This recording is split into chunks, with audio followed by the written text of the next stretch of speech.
नमस्कार, बहुत स्वागत है आपका बिग ब्रेकिंग में। खबरों के साथ मैं हूं Reenu. Pune hit and run case में बड़ा खुलासा हुआ, जहां आरोपी अग्रवाल परिवार का अंडरवर्ल्ड कनेक्शन सामने आया है। आरोपी के पिता सुरेंद्र अग्रवाल का छोटा राजन से संबंध रहा है।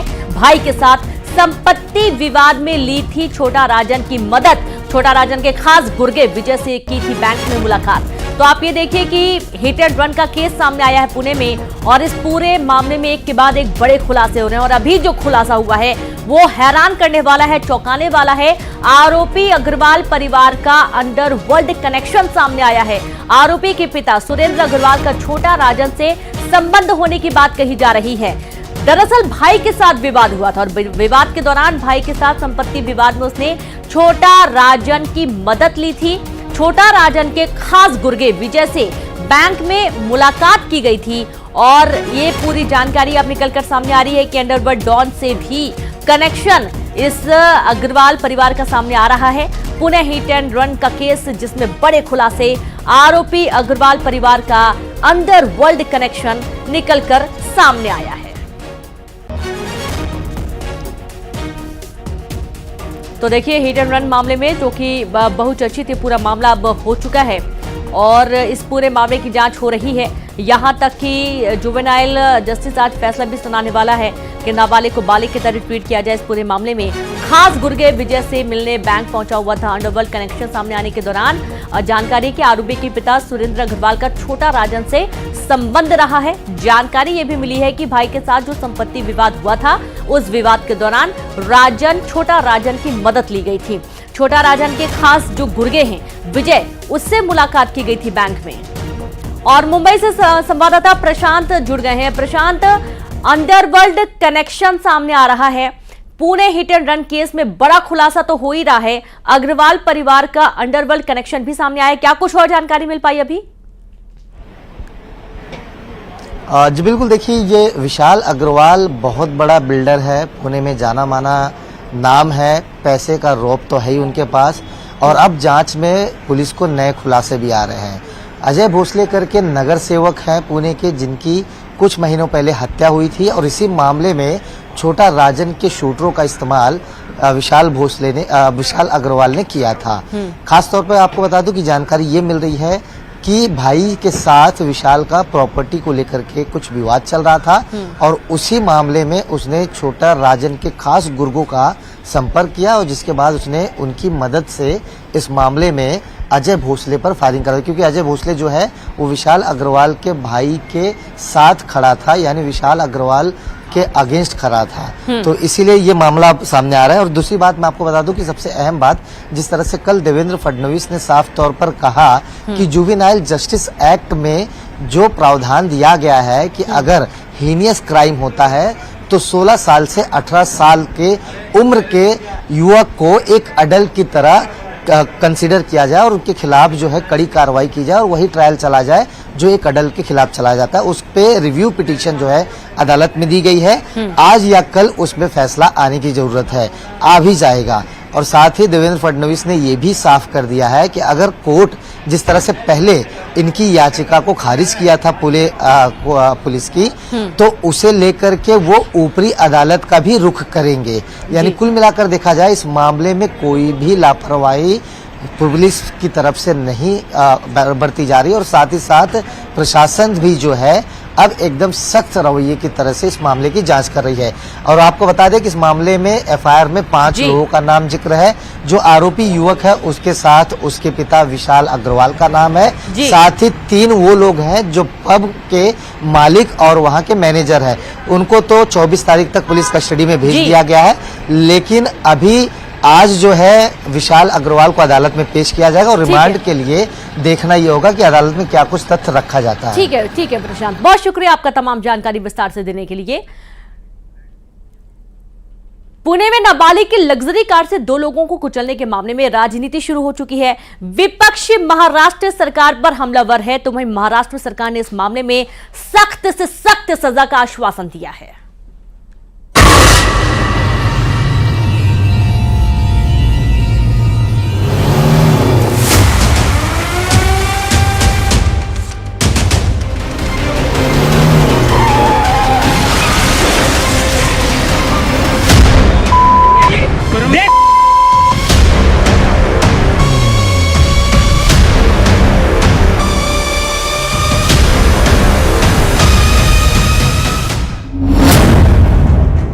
कार हादसे पर सियासी संग्राम। जब तक न्याय नहीं मिलता तब तक पुलिस कोर्ट के सारे दरवाजे या सारे रास्ते टटोलते रहेगी।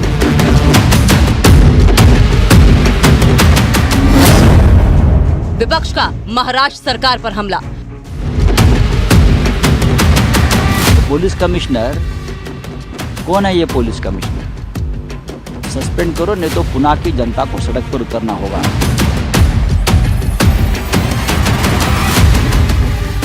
पुणे में बेलगाम लग्जरी से नाबालिग आरोपी के 2 लोगों को कुचलने और 15 घंटे में निबंध के एवज में जमानत मिलने पर अब महाराष्ट्र में राजनीति गर्मा गई है। हादसे के बाद से ही विपक्ष महाराष्ट्र सरकार पर हमलावर हो गया और राहुल गांधी ने हत्या के नाबालिग आरोपी को निबंध के बदले जमानत दिए जाने पर सवाल उठाए। साथ ही पुणे हादसे की आड़ में पीएम मोदी पर निशाना साधा, जिस पर बीजेपी ने पलटवार किया और इस मामले में राजनीति न करने की सलाह दी। अमीर घर का इसे क्यों नहीं लिखाते? राहुल गांधी जी को शर्म आनी चाहिए। पुणे के मुद्दे को लेकर निचले स्तर की राजनीति करना आपको शोभा नहीं देता है। आप चुनाव तो हार चुके हो, चुनाव में अभी कोई मुद्दा ना आपके हाथ में है न आएगा, और इसके लिए गलत बातें फैलाकर आप बेतुकी बातों को फैला रहे हो। वहीं उद्धव गुट के नेता संजय राउत ने पुणे की पुलिस पर केस को हल्का बनाने और नाबालिग आरोपी को बचाने का आरोप मढ़ दिया। पुलिस पर घटना के 11 घंटे बाद भी आरोपी का ब्लड सैंपल नहीं लेने के भी आरोप लगे। उन्होंने तो पुलिस कमिश्नर को हटाने तक की मांग कर दी। हालांकि महाराष्ट्र के डिप्टी सीएम देवेंद्र फडणवीस ने आश्वासन दिया कि इस मामले में न्याय के लिए पुलिस हर रास्ता अपनाएगी। कमिश्नर को सस्पेंड करिए, उसने आरोपी को बचाने की कोशिश की है। एक कपल, युवा कपल 25 साल का, जिस बेरहमी से कुचल दिया, और जो लड़का है शराबी, उसको 2 घंटे में बेल मिलता है। हाँ, उसका रिपोर्ट मेडिकल नेगेटिव आता है। जो शराब पिया है वो वीडियो सामने है, कौन मदद कर रहा है? तो पुलिस जितना ऊपर जाना पड़े, पर इस मामले में निश्चित रूप से जब तक न्याय नहीं मिलता तब तक पुलिस कोर्ट के सारे दरवाजे या सारे रास्ते टटोलते रहेगी। इस हादसे पर महाराष्ट्र सरकार की पैनी नजर है। डिप्टी सीएम देवेंद्र फडणवीस तो खुद पुणे में पुलिस हेडक्वार्टर्स पहुंच गए और इतना ही नहीं, उन्होंने नाबालिग को जमानत दिए जाने के कोर्ट के रुख को आश्चर्यजनक बताया। जो रिमांड की एप्लीकेशन दी थी, उस एप्लीकेशन पे ये एक बहुत ही आश्चर्यजनक इस प्रकार का आदेश पारित किया कि मात्र 15 दिनों के लिए वो सोशल सर्विस करे, वो ऐसे लिखे, वो डी एडिक्शन करे। इस हादसे के बाद राज्य के मुख्यमंत्री एकनाथ शिंदे ने खुद पुलिस कमिश्नर से फोन पर बात की और घटना के लिए जिम्मेदार लोगों पर कड़ी कार्रवाई के निर्देश दिए। पुलिस अब इस कोशिश में जुटी है कि कोर्ट इस हादसे को जघन्य अपराध की श्रेणी में रखकर आरोपी के साथ बालिग जैसा व्यवहार करे।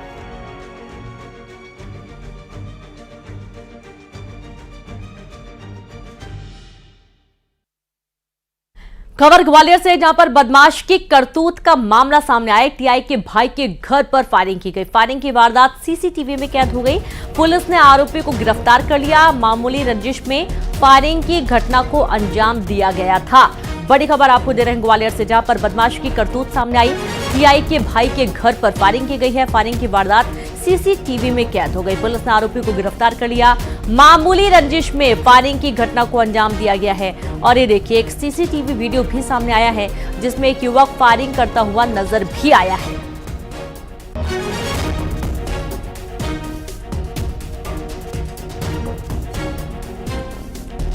तो बदमाश की करतूत सीसीटीवी में कैद, ग्वालियर का पूरा मामला। एक्सक्लूसिव तस्वीर आप देखिए, जब बदमाश फायरिंग करता हुआ नजर आया।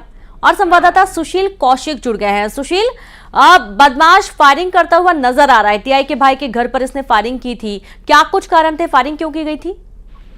देखिए, बीती रात की घटना है। रात 12:30 बजे के करीब जो मुरैना के सिविल लाइन थाने में तैनात टीआई है रामबाबू यादव, उनके बड़े भाई ग्वालियर के घास मंडी इलाके सहित इधर रहते हैं, जिनका नाम राम अवतार यादव है। उनके घर के बाहर किसी ने फायरिंग की और फायरिंग की जो है घटना सीसीटीवी में कैद हुई। तो की आवाज तेज आई तो उन्होंने तत्काल सीसीटीवी फुटेज खंगाले तो उसमें फायरिंग करने वाला शख्स नजर आ रहा है जिसने 2 बार फायरिंग की है। इसके अलावा उसकी वॉइस रिकॉर्ड भी हुई जिसमें उस धमकी दे रहा है।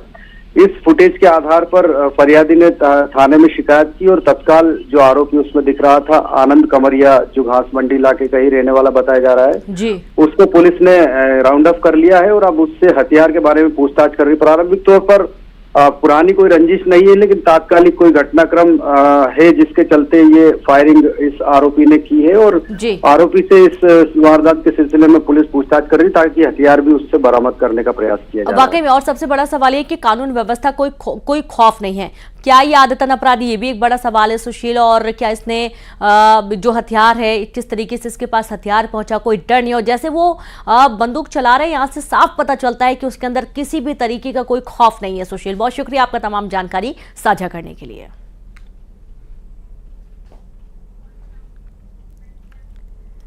ईरान के राष्ट्रपति इब्राहिम रईसी की मौत की ऑफिशियल जांच शुरू हो गई है। इस बीच दुनिया भर में एक थ्योरी चल रही है कि रईसी की मौत में इजराइल का हाथ है। हालांकि इजराइल के एक बड़े अधिकारी ने इससे साफ इनकार किया है। बावजूद इसके ईरान और इजराइल के बीच तनाव को देखते हुए कई एक्सपर्ट अब भी मान रहे हैं कि हो सकता है कि रईसी की मौत की वजह इजराइल हो। तारीख 19 मई, समय शाम 7 बजे, जगह वज़ेकान, ईरान। ईरान के राष्ट्रपति इब्राहिम रईसी का हेलीकॉप्टर क्रैश।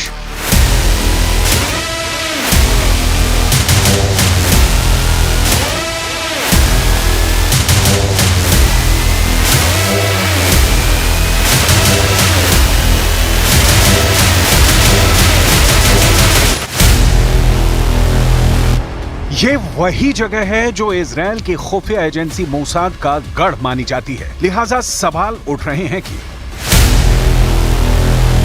क्या मोसाद ने ईरान के राष्ट्रपति रईसी को मरवा डाला? इजराइल ईरान के बीच के तनाव को देखते हुए यह शंका बहुत सहज है और इसकी डिटेल में पड़ताल बहुत जरूरी है। लेकिन पहले ईरान की सड़कों पर रईसी को अलविदा कहने उतरी भीड़ को देखिए। उदास चेहरे और आंखों में आंसू देखिए। हजारों लोग रईसी को श्रद्धांजलि देने उनका पार्थिव शरीर ले जाते ट्रक के पीछे पीछे जाते देखे। रईसी ईरान के सिर्फ राष्ट्रपति ही नहीं थे, बल्कि हाल के समय में ईरान को एक मजबूत देश के तौर पर दुनिया के नक्शे पर स्थापित करने वाले नेता भी थे।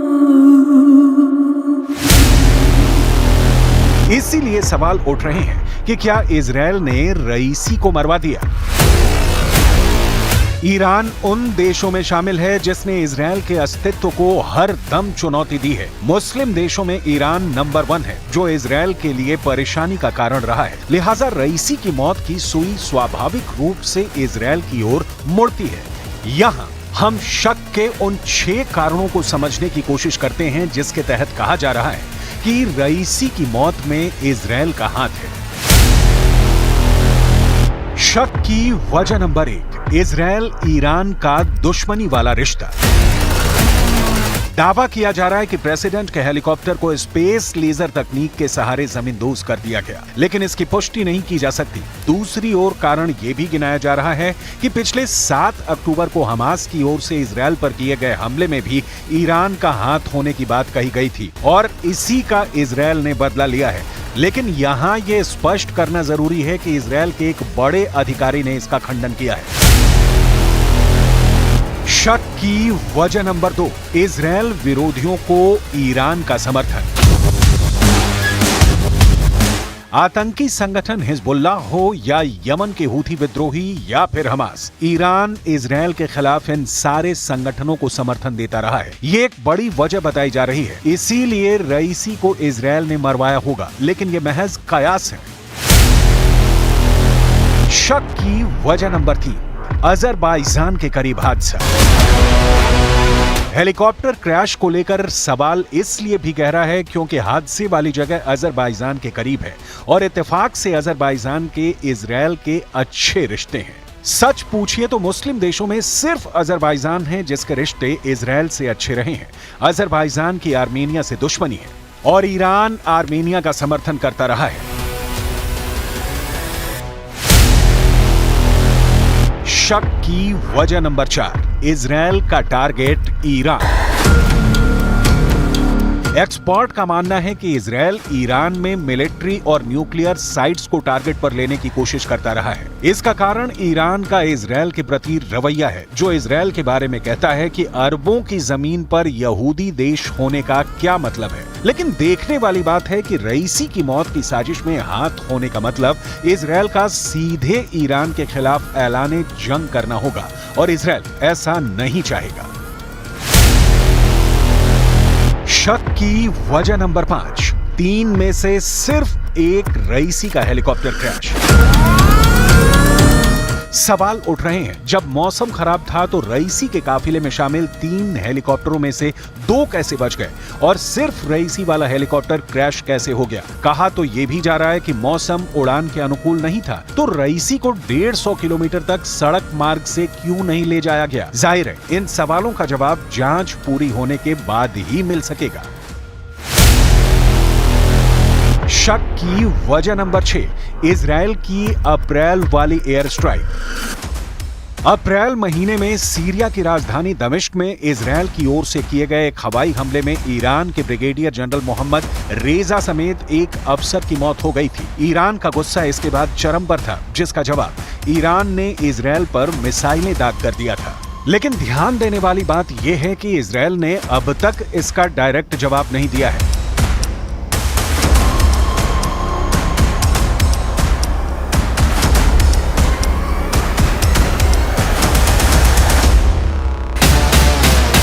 इसीलिए शंका जताई जा रही है कि अपने सबसे बड़े और कट्टर दुश्मन के अंत के लिए इजरायल ने खुफिया एजेंसी मोसाद का इस्तेमाल किया और रईसी का काम तमाम कर दिया। लेकिन ये सारे शक सिर्फ शक ही हैं।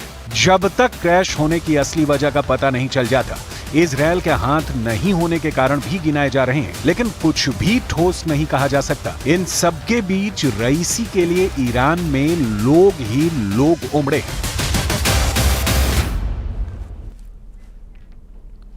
गुजरात से गिरफ्तार आईएसआईएस आतंकियों को लेकर एक बड़ी खबर आ रही है। आतंकियों की गिरफ्तारी के बाद बड़ा खुलासा हुआ। चारों में से 2 आतंकी पहले भी 8 बार भारत आ चुके हैं। सोने की तस्करी में शामिल आतंकी मोहम्मद फारिस ने ड्रग्स का कारोबार करने का खुलासा किया। आतंकी मोहम्मद रासदीन के खिलाफ श्रीलंका में 5 मामले दर्ज हैं और ये जानकारी मिली है। आतंकियों की गिरफ्तारी के बाद 4 आतंकी गिरफ्तार किए गए हैं गुजरात से। आईएसआईएस आतंकियों को लेकर एक बड़ी जानकारी है। आतंकियों की गिरफ्तारी के बाद बड़ा खुलासा ये कि चारों में से 2 आतंकी पहले भी 8 बार भारत आ चुके हैं। अभी 8 बार जब भारत आए थे तो उस दौरान उन्होंने क्या किया था, क्यों ये भारत आए थे, किन से मिले थे, किस तरीके की इनकी पूरी प्लानिंग थी, तमाम सवालों के आधार पर अब जांच की जा रही है। सोने की तस्करी में शामिल आतंकी मोहम्मद फारिस ने ड्रग्स का कारोबार करने का भी खुलासा किया है। आतंकी मोहम्मद रासदीन के खिलाफ श्रीलंका में 5 मामले दर्ज होना बताया जा रहा है।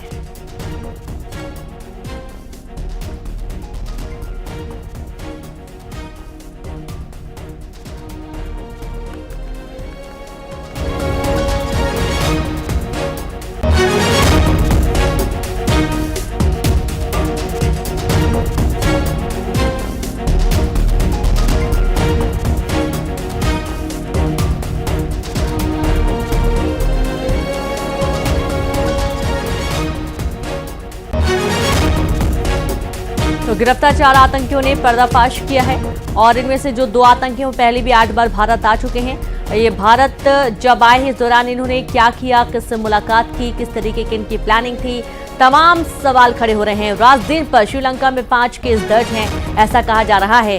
और गुजरात के अहमदाबाद से ये आईएसआईएस के 4 आतंकियों को पकड़ा गया है। बड़ी खबर आपको दे रहे हैं और अब इनसे पूछताछ की जा रही है। गहनता से पूछताछ में इस बात की भी जानकारी सामने आई है कि रासदीन पहले ही 8 बार ये भारत आ चुके हैं।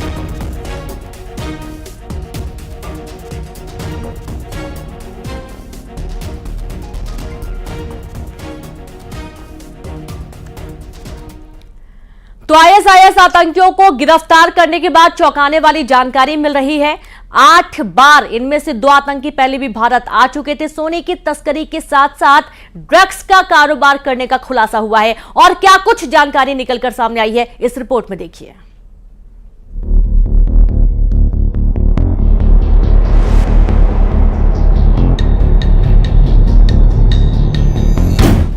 देश में लोकसभा चुनाव चल रहे हैं और देश के दुश्मन हिंदुस्तान में खून बहाने की साजिश रच रहे हैं। इसी बीच Gujarat anti terrorism squad ATS को बड़ी कामयाबी मिली है।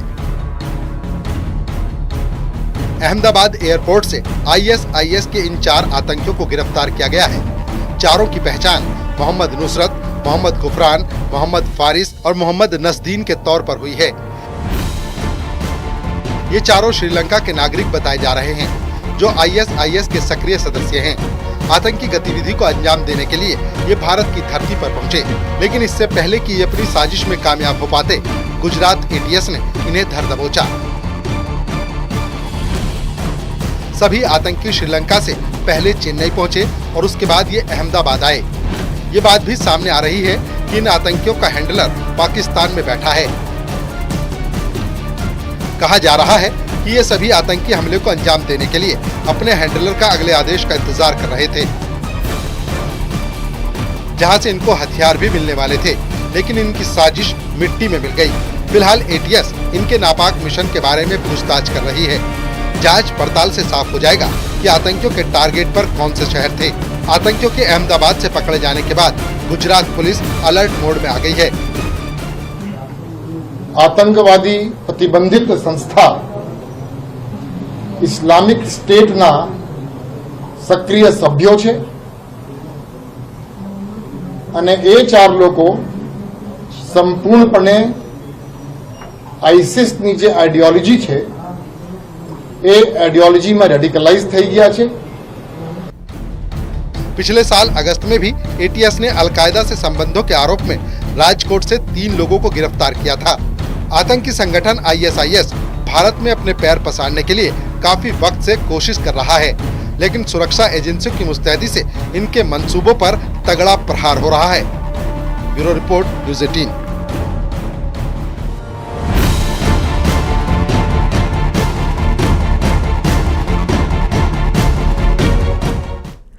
खबरों में फिलहाल इतने। आप देखते रहिए न्यूज़ 18 MP छत्तीसगढ़। नमस्कार।